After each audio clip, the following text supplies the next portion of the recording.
Assalamualaikum warahmatullahi wabarakatuh. Perkenalkan, nama saya Susi Oktavianti dengan NIM E1A1600015. Yang saya hormati dosen penelaah 1 Bapak Muhammad Iqbal SEMM, dosen penelaah 2 Ibu Rosa Fitriana SE MAK AKCA, dan dosen pembimbing Ibu Sipa Vidya Sopwan SE MAK AKCA. Izinkan saya mempresentasikan rencana penelitian. Latar belakang, reformasi pemerintahan memiliki dua aspek, yaitu transparansi dan akuntabilitas. Karena kedua aspek tersebut terjadi proses peralihan sistem dekonsentrasi ke sistem desentralisasi yang disebut otonomi. Dalam otonomi, setiap daerah berpacu untuk memajukan dan meningkatkan kesejahteraan masyarakatnya. Peningkatan tersebut melalui penggalian dan pengembangan potensi daerah secara maksimal atas inisiatif dan kekuatan daerahnya sendiri. Pengalokasian anggaran publik harus lebih diperuntukkan bagi kepentingan publik, salah satunya dalam hal belanja modal. Belanja modal adalah salah satu pengeluaran yang dilakukan dalam rangka pembelian atau pengadaan aset tetap atau aset lainnya yang mempunyai masa manfaat lebih dari 1 tahun untuk dipergunakan dalam kegiatan pemerintahan. Menurut Peraturan Perundang-undangan Nomor 58 Tahun 2005.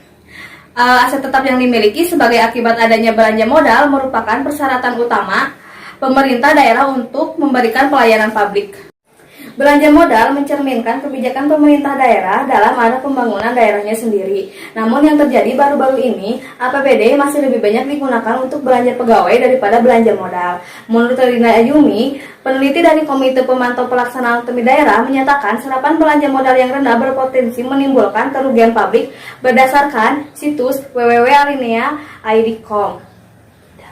Untuk peningkatan dalam belanja modal, pemerintah daerah juga menggali potensi daerah yang terdiri dari hasil pajak daerah, retribusi daerah, pengelolaan kekayaan yang dipisahkan, dan lain-lain pendapatan yang sah yang menjadi sumber pendapatan asli daerah. Tinggi rendahnya belanja modal tergantung pada penerimaan pendapatan asli daerah. Meningkatnya penerimaan pendapatan asli daerah akan memberikan kontribusi yang besar untuk realisasi APBD. Selain dari pendapatan asli daerah, Pemda juga dapat memanfaatkan sisa lebih pembiayaan anggaran untuk penambahan dalam anggaran belanja modal.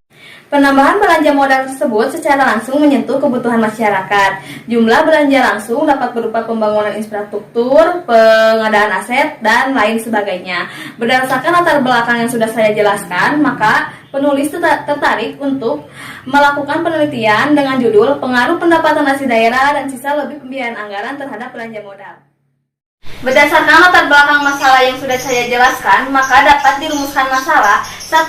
Bagaimana perkembangan pendapatan asli daerah Kota Bandung? 2. Bagaimana perkembangan sisa lebih pembiayaan anggaran Kota Bandung? 3. Bagaimana perkembangan belanja modal Kota Bandung? 4. Bagaimana pengaruh pendapatan asli daerah terhadap belanja modal Kota Bandung?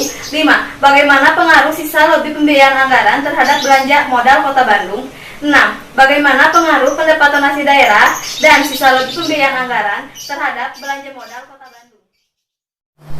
Adapun waktu dan tempat penelitian yang dilakukan yaitu di Badan Pengelolaan Keuangan dan Aset Kota Bandung, Jalan Wastu Kencana Nomor 2 Kota Bandung. Waktu penelitian dimulai dari bulan April 2020 sampai dengan bulan Agustus 2020. Adapun teori penghubung yaitu 1. Pengaruh pendapatan asli daerah terhadap belanja modal.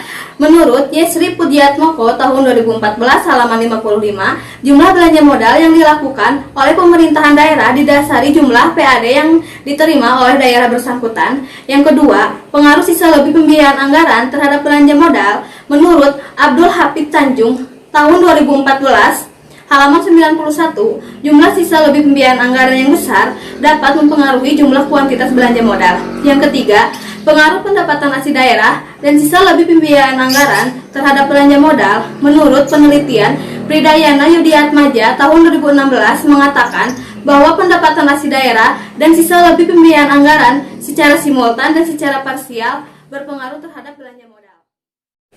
Berdasarkan latar belakang, rumusan masalah, dan teori penghubung, maka penulis berasumsi bahwa 1. Diduga terdapat pengaruh secara parsial antara pengaruh pendapatan asli daerah terhadap belanja modal. 2. Diduga terdapat pengaruh secara parsial antara pengaruh sisa lebih pembiayaan anggaran terhadap belanja modal. 3. Diduga terdapat pengaruh secara simultan antara pendapatan asli daerah dan sisa lebih pembiayaan anggaran terhadap belanja modal. Rencana metode penelitian yang digunakan dikarenakan dalam penelitian ini terdapat dua variabel independen yang mempengaruhi satu variabel dependen, maka rencana analisis yang digunakan yaitu analisis regresi linear berganda. Metode yang digunakan adalah dengan menggunakan metode kuantitatif, yakni sebuah metode yang menggambarkan antara variabel yang pengolahan datanya diolah secara sistematik dengan hasil akhir sebuah pengujian hipotesis. Demikian presentasi rencana penelitian yang dapat saya sampaikan. Mohon maaf apabila ada kesalahan. Wassalamualaikum warahmatullahi wabarakatuh.